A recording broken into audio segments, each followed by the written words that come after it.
You're listening to the Archaeology Podcast Network. You have my sword. And you have my bow. And my trowel. Hi, you're listening to episode 68 of And My Trowel, where we look at the fantastic side of archaeology and the archaeological side of fantasy. I'm Tilly. And I'm Ash. And today we are going to be starting with our archaeological survey of The Hobbit.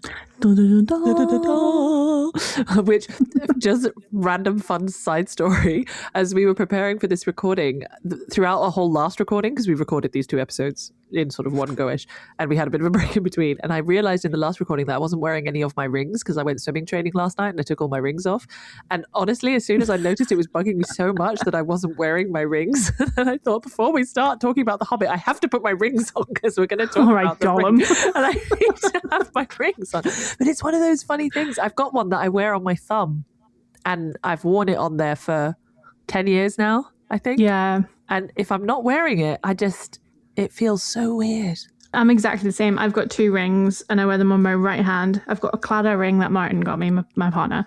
And then I've got another one, which is like a wood effect silver ring. Ooh. And I've had the Claddagh ring for what? Well, probably as long as we've been going out. So like 12 years. Yeah. And I can't take it off. It's like damaged. It's even split at the back because I used to never take it off when I was doing maticking and stuff like that and troweling. So it's like split. But if I take it off, I feel like something terrible is going to happen. Like I can't be parted from it. And yeah, and then the wood effect one is the same. I've actually got like indents on my hands because you can see how often I wear them. Yeah. I've got my thumb is like slightly warped because I've got a fork ring that's been twisted. So into like a little ring, and it fits beautifully on my thumb, and it's like, but yeah, my other rings I switch around a bit because I put on a lot of weight, so my hands got all fatter, and suddenly some of the rings didn't fit on the same finger anymore, and I had to switch them around. I must admit that's why the break in the ring is quite handy. I'm definitely not as thin as I was 12 years ago. The problem, right? Yeah, I had to move one of my rings that my husband made me from my middle finger, and eventually recently I was like, I'm going to admit defeat and move it to my, like, what's it called? Fourth? What's the fourth finger called? Your ring finger? Oh, is that the ring finger? Yeah, because the reason why you do the ring fingers is directly connected to your heart, isn't it, the vein? I see. Yeah. There you go. Well, that's what they say. Anyway. Index, middle, ring, pinky. Yeah. But, thumbs don't count as fingers. Because we're all thumbs here. But anyway, I really I mainly just wear my thumb ring, but then I've swapped around all my other rings. And I don't even wear wedding rings anymore. I've got like random other rings. Yeah, I used to have a thumb ring, and then I don't know what happened. I took it off one day and then just never put it back on. Yeah, I find it very handy. Anyway, so yes, there we go. You have a chronicling of our rings. So, yes, but that's not what we're talking about today. Although rings are an important part of what we're talking about today, because we're going to be diving into the first of our, what are we doing, 6 episodes? 5 episodes. Oh gosh, yes. We plan to do 6. We might do more. Maybe we'll do more. Maybe we'll come back as well. Because I guess that's the thing. When we started planning this new sort of structure that we talked about a little bit last episode, we thought, okay, we'll do 5 or 6 episodes about a particular universe, and then we'll move on to another universe. But it could be that we have to come back to universes as well and do a second survey. Yeah, I think so. Or we just in 2 years' time, we'll be like, why are we still talking about The Hobbit? Yeah, right. This will just become a Hobbit archaeology podcast. Which, to be fair, I mean, gosh, we're only allowing one episode to do a little archaeological survey of The Hobbit, and I feel like we could do a whole podcast about it. Oh yeah, there are podcasts about it. Yeah, I mean about Lord of the Rings. But Lord of the Rings, just everything. Lore, and things, but. I think a specific archaeological one about The Hobbit. Maybe we will just end up being a Hobbit archaeology podcast. But maybe we can talk a little bit about, and some people who have attended our live events on the APN Discord, which we called Second Breakfast, will already be a bit familiar about this because we did some live kind of read-throughs of The Hobbit where we talked about the archaeology of them. But that's sort of what we're going to do today a little bit as well. So I'm curious the first time that you read, because you read The Hobbit before you read The Lord of the Rings, right? You did it in the right way. Yes, I did. Yeah. I did. Yeah. But I think I watched the films of The Lord of the Rings first. Oh, okay. I think. Well, because when I was a kid, when I was young, I really struggled to read. Yes. Yeah, I could read in my mind, but when I was reading out loud, and when you're like learning to read, you read out loud. That's how they, well, I don't know if they do it anymore, but that's how they teach you. So I was always, and you'll notice it even now in the podcast, you'll hear me, unless our lovely editor edits it out, but you'll see me stumbling over stuff because my brain, like I scan faster than my tongue can keep up a lot of the time. So I always have issues reading. So it wasn't really until I was like a teenager that I started to read fully. I mean, like a young teen. Yeah. So I was aware of Lord of the Rings. A friend had like introduced me to them, and she had been like, "You won't like Harry Potter. You would like this." And I was like, "Okay." And I think that is literally how my life went. Someone just told me what I was going to be like, and I was like, "Okay, I'll go with it." But yeah, Lord then of the Rings, girly. yeah. But I read The Hobbit first. Yeah. Okay. Yeah. Because I did it the other way around, and I think we've talked about this before. So I read Lord of the Rings first when I was younger because I don't know why. I was 7 and I read Lord of the Rings. I don't know how. Like it's just, I mad, loved it. isn't it? It's Yeah, very, when I look back, I'm like, wow, gosh. But kids, we need to give kids more credit. Like kids can do a lot more than we give them credit for, I think. My mum had our neighbour's copy, I think I've mentioned this before, of Lord of the Rings on her bedside table for 4 years. And she read like 4 pages. Yeah. But wasn't that her whole thing of like, I need to get more into reading? Let's try this one. And it's like, she was like, let's try Lord of the Rings. Reading. I've heard good things about this one. Yeah, she was like, you like it, so why not? And it was just like, okay. And she was like, I don't know what's happening. I don't understand it. It was just the first 4 pages. Then maybe she should try The Hobbit, indeed, because I guess The Hobbit's sort of because that one was more intended for younger readers, but it's sort of, I guess, a slightly less complex introduction to the world. Well, it's very cozy and stuff. I don't know if I don't think it's gritty enough for my mum. Ah, okay. I think she likes a gritty murder, so she reads more thriller stuff now, which I think maybe she found what she liked.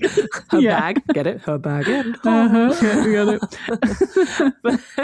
it. So I read it after I read Lord of the Rings, and because of that, it was just a bit of a like, oh, okay, because it is a very different style to Lord of the Rings, and I think if you're used to the Lord of the Rings as your like measuring mark, and then you go to the Hobbit, it's different. A little bit, yeah, okay. I mean, it's fine, but okay, okay, no problem. That's all right. I'll go back to Lord of the Rings now. But then I tried Silmarillion and gave up. And have you tried Beren and Luthien? I have not. I should. That's good. Yeah, it's interesting. Actually, we'll maybe do a whole thing on Beren and Luthien, but yeah, it's similar to the Silmarillion, but it's like they're different types of people, like they're different species, like at one point and stuff. So yeah, it's interesting. It is like the way that they do it. Well, the way that he's done it, and then he like changes it, and then you're like, what? And then you're like, wait, okay. Yeah. It's like, oh, hang on. Well, where are we again? Like his development of his ideas and things. Yeah, that's always quite interesting. That's actually quite interesting. I'm gonna do it. Bring in Discworld. Like if you read some of the earlier ones, because there's so many books. This is The Hobbit. No. That was very Jane from Tarzan. And I'm Jane. But because the books, there's so many books and they're written over so long a period of time. And it's really interesting once you've read them all, if you start to read some of the earlier books, you can see like the start of certain ideas budding, like in the story, which is quite interesting. But yeah, so it's about The Hobbit, but it's also about the archaeology of The Hobbit. I feel we need to get stuck into the archaeology of it, seeing as we are an archaeology-based podcast. So obviously, we've done a little bit of this already from doing our live events, but what would your kind of initial thoughts be when you have to think about an archaeology of The Hobbit? What's the first thing that comes to mind for you? Maps. Yeah, literally. I know that's mental, but it would be your assessment. If I'm going through as a commercial archaeologist, I want to know what's in that area. So I would look at maps. So the first thing you see in my copy of The Hobbit anyway is the map. True. Yeah. So that would give me the landscape immediately. So that's what I think of it. And also in the map, you can, there's Elvish, there's Dwarfish, there's loads of different stuff that you can see. You can see all the different bits that he wants you to know about, what's important. Yeah. Like people put important things on maps. So that tells you a little bit about the society that you're going into. So like if you're doing a DSR assessment or like a desk-based, like a desk-based assessment. Okay. Yeah. You're basically, you want to know as much as you possibly can So you basically look at every single database for maps that you can find and see what, if you have like a site, you want to know what's in the radius of that site, because that's going to impact maybe what you might find there. So you're telling the client like, well, actually, when we're doing the WSI, the DSR, whatever you call it, we have seen that there is a Neolithic roundhouse, some like, you know, so many kilometers away. So that might be an impact. You might find that you have prehistoric stuff, and they'll kind of know from that you can assess maybe what's going to turn up, but you don't always know.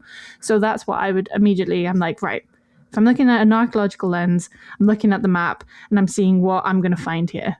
Interesting. And is it, when you're doing that as a sort of a desk-based assessment, do you look at then purely kind of archaeological maps or archaeologically annotated maps? Or can you also, because what if there haven't been any excavations in a region? Well, you look at the OS map. So that's like, you know, your general map that you'd find in the UK. And you'd look as far as you can go. So the earliest maps you find are the Rob Royston maps. And they are like 1500s. Oh, wow. Okay. In Scotland, there's one like huge map, but not every single borough and place is going to be covered by it. But basically, you can go back to that and then it'll show you like there was a well here. So you're like, okay, I might encounter a well. Right. And then later on it might not be there. So you know that it's being covered and it's been taken away, or you know something has hidden it, or you'll know there's a farmstead, or sometimes they'll have like ken and things like that. So people have already plotted it. So it depends on the map, but you want to go as far as back as you possibly can. And then sometimes other places or other commercial companies will have more information on other excavations that they've done. So you'll find that as well and put that into your assessment essentially. And then you can also kind of figure out how long it'll take you. It depends on how many trenches you're going to open, things like that, if you're doing like a full evaluation. Yeah. But yeah, that's usually what you do. Okay. Well, we can have a look at this map then. Have you got your book there, your map? I do have my map. Yes. We're going to put a link in the show notes so people can... Yeah, we'll scan it or something. Now. There must be some like open source map somewhere. Yeah. I mean, it's in every single... I've got 2 copies here and they're exactly the same, apart from... Oh, they're not exactly the same. Are the maps not the same? Oh no, because this one's in Gaelic. Oh my gosh. It's like, why is there different words in here? No, but they have like totally... I didn't know they'd actually changed the map into Gaelic. That's cool. But the map itself is the same map. Yes, but interestingly enough, the language isn't. So the Elfish and the Dwarfish isn't the same. Oh, that is very interesting. You'd think it would be the same, but it's not. We are planning, by the way, to do an episode about language and things. So maybe we'll have to enlist the help of Ash's partner who can speak Gaelic. And he can do some analysis with us of what these differences might be. Yeah, we'll have to look at the old German version as well to see if the Elvish and the Dwarfish is different. Yeah. Are you going to have a look? Okay, let me get it. Oh, wow. Okay. Wow. It's different. It's completely differently drawn. Whoa. It's not Tolkien's It's not Tolkien. map. Yeah. No. Whoa. It's a completely different one. I wonder if that's in... Now, the next time I go into a bookshop here, I'm just going to look in the front page of all of the German versions, because maybe it's a publisher thing? I've got 2 different books entirely. So I've got the English version I have is the major motion picture version. So that's when the film came out. And then this one that I have is the new version. It's the Gaelic translation, which just came out, I believe, last year. Okay. And that is Every Type. That's who's published it. No, I mean, this one's published by DTV, Deutsche Taschenbuchverlag. It's like the German paperback thing. So the English one I have is HarperCollins. The English one I have is, also HarperCollins. Okay, so the map that's in the English HarperCollins version is the map that's also in the Gaelic Every Type version. I will put a picture. We'll do this we'll share some pictures on our Instagram of the maps that we have and the different things, because this is really interesting. This one is completely different. What does it look like? It looks like, without wanting to be mean to whoever's drawn this, it looks like someone's drawn it while they're having a boring meeting and they're just doodling. It's really cute, but it's, there's a lot of trees drawn in and lots of little mountains. And then the dragon is, just completely different. It looks like someone has done a little doodle because they're like, shoot, we can't use the map because we've got to get the copyright for it. It's fine. I'll just draw one. And there's even like a little spider's web. Yeah, I've got a spider's web in the corner.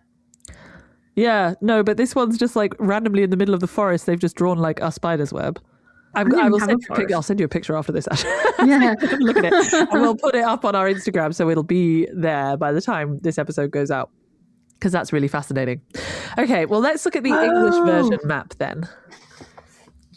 Well, I've just found something interesting. In the Gaelic version, they've actually told you what they've done with the map. Oh, okay. They've told you that basically they've used the Gaelic in order to basically borrow from the Old English, because Gaelic is used to represent all the languages in this. Right, of course, yeah. So that's why it's different. Because there's the link. Yeah, that makes sense. Yeah. Yeah, that makes sense. So some Gaelic words don't translate into Middle Earth and Elvish languages. Well, and that's the issue with fantasy in general, right? As well, is that the names of characters quite often change because they don't fit. Yeah. Bilbo's he's called Bilbo, but it's like Bilbo. Like it's spelled different, obviously. But yes, that's fantastic. Right, let's go back to the map. Sorry. Yeah, no problem. I just found it. I was like, oh, that's right. Well, and we'll do I guess it was good to have a quick look at the map and see, because, hang on, you know what? I think I'm just going to go and have another look and see if I've got any old maps of the region that maybe we could compare with this Hobbit one. We'll be right back. Okay, so I've looked at loads of the maps. And yeah, it's really interesting with your one. So we also, just while we were having the break, everyone, we were comparing our maps because we're nerds. And even when we're not recording, we're still doing it. Comparing maps. And yeah, so your Gaelic one, they had to change the language because basically Gaelic is Elvish, right?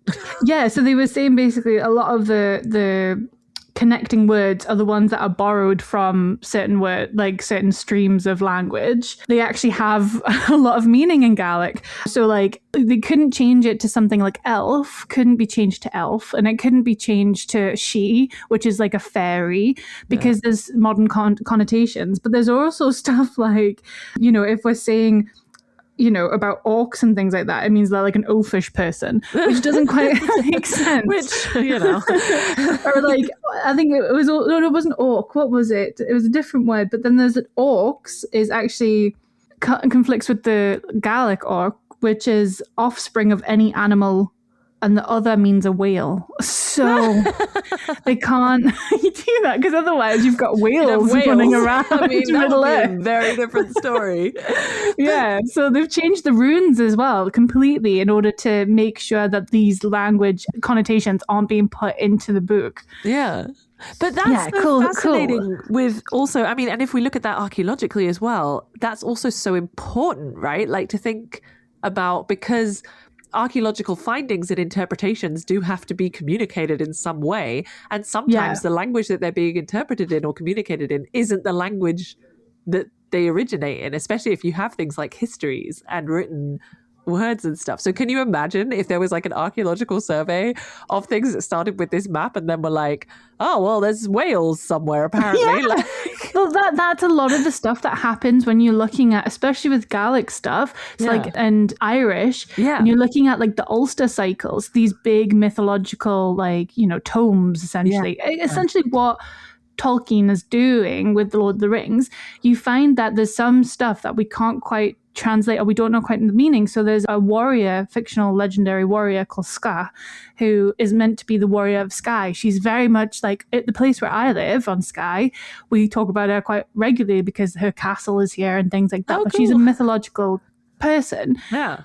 However, it's quite likely and possible that she also might not have been here at all, and actually the translation is wrong, and then it's actually Sardinia. So that's a very different place.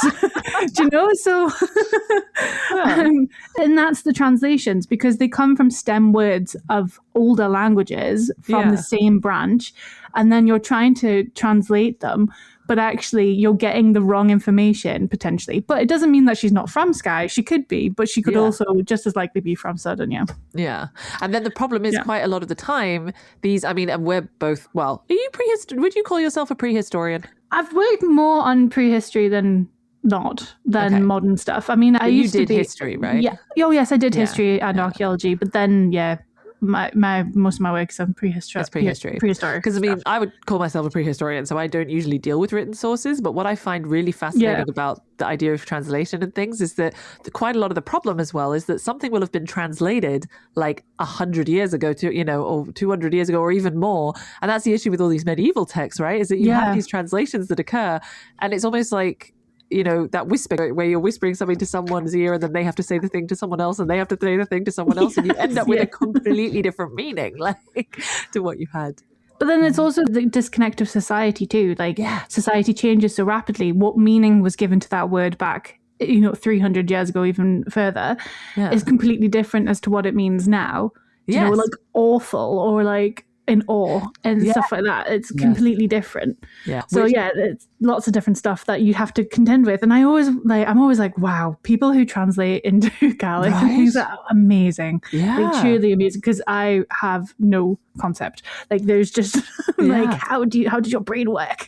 And all of the like you say, all of the little nuances that are captured with different languages as well. And that's always so interesting. I mean, anyone listening who's lived in a different country or has friends who are from different places or something, and there's always occasionally just one word that falls through and it kind of makes you stop and go like, huh? Why did you use that word? And it's like, well, because it means this. And it's like, yeah, okay, I guess on paper, officially it does mean that, but it like has this nuance to it, or it has this like... Yeah, absolutely. I mean, even in my relationship with my partner, his first language is Gaelic. He grew up in a Gaelic household and then he learned English at school. Yeah. So when we're talking in English, he'll say words and I'm like, that's not what that means. He's like, yes, it is. And I'm like, no, it's not. And it's because he's like got a different view of what that word means because he's kind of translating it from Gaelic into English. Right. And then I'm like, but then some words, like there is no word for no in Gaelic. No. Oh dear. Like there's no official word. There's not really one for yes. It's just like you have to kind of explain the reason why. Positive or negative. So it's a strange one. Or like even when we're talking about like feelings are different. So like in English you're like, I am sad. I'm depressed. But in Gaelic, it's like the sadness is upon you. Oh man, you want that is the amazing. Sadness. Yeah, it's like completely different kind of way of thinking about the world. Where your place is in it. Yeah, well, that's really fascinating as well with Inuktitut, which is the Inuit language. And when obviously I don't speak it, I know some phrases, but even that, it's like, the phrases and you're like, yeah, this translates and this means that. But it's like, well, yeah, it's that same thing, right? It's like, it does mean that, but it's got this connotation to it that you can't really understand unless you grew up in that language and that culture. Yeah, there's deep rooted feelings in it. Yeah, which is why translating something which we thought was the map, for instance. I love how both of us were like, the map, that's the same in every book, and then we've just looked at our two books like they're completely different. It's completely different books. And honestly, Tilly showed me the map, and we will share it because I will share it. I'll share it. The German map. It does look very corporate, and it's completely different. It has mountains in it. Might just be the publisher, and I'm gonna go and check if we have German listeners or German speakers listeners who have a German copy of The Hobbit, please send us your pictures of the map. Or if you're in other languages, actually, please send us a picture of your map, because that would be so fascinating to compare. But there's also not any Elvish or there's no Dwarfish. Runes or anything on it. No, there's no runes. Which is so interesting. Loads of forest. Like it really looks like someone was just doodling and was like, let's do another tree. Let's do another tree. Let's do another tree. They got sick up by like. I think I'm going to do shading on the mountains. That's the doodle when you're bored in an office. Yeah, right. Like you're shading that. Yeah, shading the mountains, adding the trees. Even Smaug. Smaug just looks like.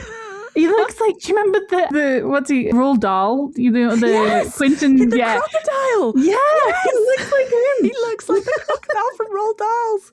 Yeah, Quentin, I forgot what his name is. But I just forgot his last name. But Quentin Blake, it looks exactly like that. It's quite funny. It's very different. But that's the thing, like there's earlier things of The Hobbit where people, I think, is it a Norwegian translation? And they've done like pictures, and the pictures are so different to how you see.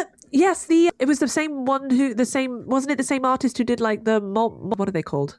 Moomins? Moomins. The Isn't it Moomins? same- I think it's the same artist who did the Moomins. Oh, wow. So that interpretation as well is archaeological in a way, because they're interpreting a piece of text, Yeah. a description, into something completely different. It's almost like, those like medieval paintings. It's like, yes, I know what a sea lion looks like. It's just like, yes, it's like a fish with a lion head. Well, like, yes, I know what an elephant looks like, and it's like a cat with a very long nose or something. It's kind of like that. Like you're trying to understand it. And really the only person that can bring it to life is the author. And that's what Tolkien has, all these maps and everything. But like, to understand what a hobbit looks like, or to understand what an orc looks like, or any of the creatures, and like, it's difficult. And I think because we have the films and we have that visual interpretation already, a lot of us just immediately think of, Peter Jackson's version of everything, which I'm still not okay that Aragorn isn't going to be Viggo. I'm very, I mean, my gosh, can you imagine being Jamie Dornan right now and being like, these are the shoes I have to fill? I know. I mean, they sort of look similar, but that would be... That's big shoes to fill. Although apparently I saw in an interview with Andy Serkis, apparently Viggo Mortensen has given his approval. So I know. I suppose he's a bit too old to go back into a prequel, isn't he? Yeah, probably. I mean, I love though how Ian McKellen's like, yeah, sure, I'll go. He's like, I'm not a problem. I'm Gandalf. Yeah. I mean, Gandalf just looks like an old guy. He's timeless, right? Like, he's timeless. So he's sort of a timeless one. But I think that's so fascinating. And that again shows something that's really important in archaeology, is that it's all down to how things are documented and how things are communicated has such an influence on how we perceive something. Yeah, absolutely. Yeah. Even the smallest thing, like if you get something, I'm not saying like, if you're measuring a post hole and you put like 1 centimeter off, it's going to change it. But it could actually, if you've not measured a post hole and say somebody's going to reconstruct something, that could actually have an impact on it. So you do have to be very like sure in your interpretations, but then also you can be very loose with it too. It's a very confusing thing in archaeology. Yeah. I think I've told this story before on this podcast of one of my professors, and it blew my mind that in one of the things he was basically said like, and you'll get full points if you basically say at the end of your essay, however, none of this may be true and it's all interpretation bias. But that's also always the point that is made. And oh my gosh, are we really going to be talking about pseudo-archaeology in this episode? Apparently so. Because I think that one of the issues that a lot of archaeologists have with something like pseudo-archaeology is that the evidence is very much biased by the interpretation. And obviously it always is in archaeology, right? It's always being interpreted by someone. But that's why and most of the time you say, okay, it's probable that it's this. I think the most commonly used phrase in all of my essays and theses and everything was always, the evidence suggests. Yes. Yes. Oh my God. Yes. However, you never want to say this proves that, or this shows for sure that, I think this is the thing. Like, if you see someone who is saying that, then it's a bit of a red flag. Yeah. It's a big red flag. And there's some actual, not someone who I would even think of as pseudo-archaeologists, but I would think of them as archaeologists, and they also do that. And that's I know who you're thinking of, but I won't say. Yeah, we won't say it because we don't want to get cancelled. But yeah, you're so right, because you shouldn't be like, this is the way. Mandalorian getting a different, different franchising. But this is the way it was done, because it's also proven very maybe I'm red flag now. I was about to say, you said proven. I'd strongly suggest. It's ritual, I swear. Wait, where is it?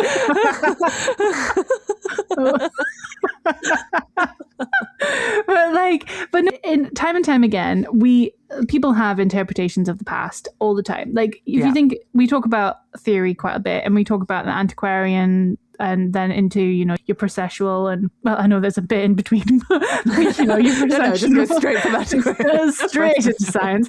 But and then you've got lots of different developments, like even DNA. So like if you look at burials, people used to gender them by grave goods. Well, of course that's going to be how the society looks.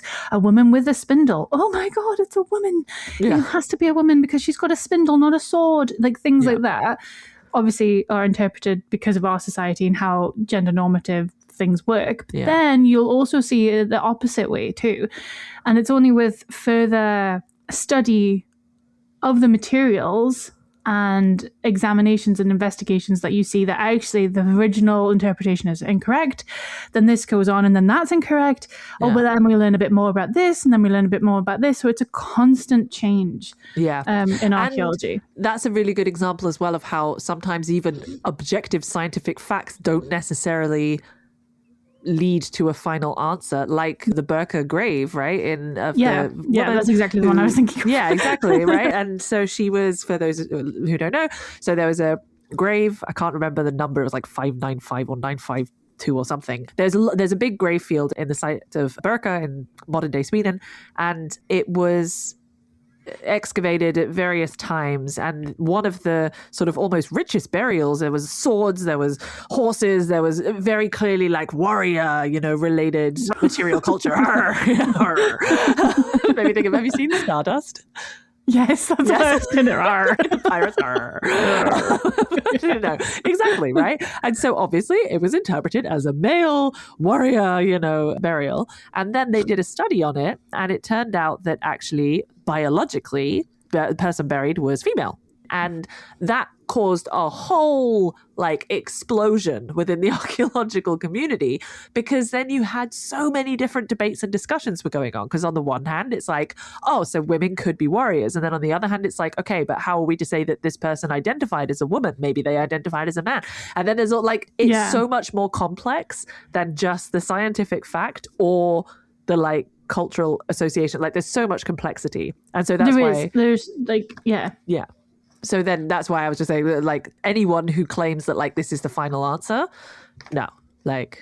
And you have so many other things to take from archaeology. Archaeology is quite a cross discipline, I think. Yeah. That's why when I first wanted to do archaeology, I thought, well, I'll do history and archaeology. I'll get both sides. Yeah. Exactly. But you can also match it to the actual written record too. A lot of the time, if you look at Berka, for instance, and Norse mythology, yes, there's a good distance between the writing and obviously the grave, but you can see that there is not necessarily a very cut and lace gender identity within the Norse cultures. So that is interesting in itself. So then you've got an archaeological piece of evidence that arises, and you're like, well, actually, so what we thought beforehand isn't what necessarily is true, and we still don't know what's true. Yeah. And we'll never know. You never know what's true. Basically, we never know what happened in the past. We never know. Yeah. You never know. Especially with prehistory, where you don't even have the written record. No idea. And then it's a whole other ballgame. Well, I love how we started this episode being how would you start this? Let's look at the map. And then we haven't even looked at the map. We've just talked about how different the maps are. So this is why, we're very excited to get through and have this new structure with this. Thank you again to the project funding from Next Year Universe Research Institute, because this will allow us to really take our time and do a proper deep dive into the archaeology of things. Mm-hmm. It's a lot to get through, though. It is. But, that's the nice thing about this new Philly project. We have the time. Yes, very true. Well, that's about it for this episode of My Trial. We haven't done a quest, really, but I still hope you have enjoyed it. As always, though, please do like and subscribe, follow us, please give a review. It means people will know about the podcast and also the Archaeology Podcast Network. Support the show wherever you get your podcasts from, but you can also find us on the APN website too. If you're interested in more archaeological content, you can also check out the other shows in the Archaeology Podcast Network, because there's quite a lot of them, including Tilly, who I think has about all the shows. Any ideas about this episode? You want to have show us your maps, everything. Show us your maps. Yeah, please get in touch, and you can find all the contact information as well as links and further information on what we discussed today in the show notes. Thanks for listening to this podcast. The Archaeology Podcast Network's chief editor is Rachel Roden. Our executive producer is Ashley Airy. Our social media and newsletter coordinator is Matilda Siebrecht. The APN was founded by Chris Webster and Tristan Boyle on December 1st, 2014. We're supported by our amazing podcast hosts, many volunteers, and listeners like you. Check out membership at www.archpodnet.com/members. This has been a presentation of the Archaeology Podcast Network. Visit us on the web for show notes and other podcasts at www.archpodnet.com. Contact us at chris@archaeologypodcastnetwork.com.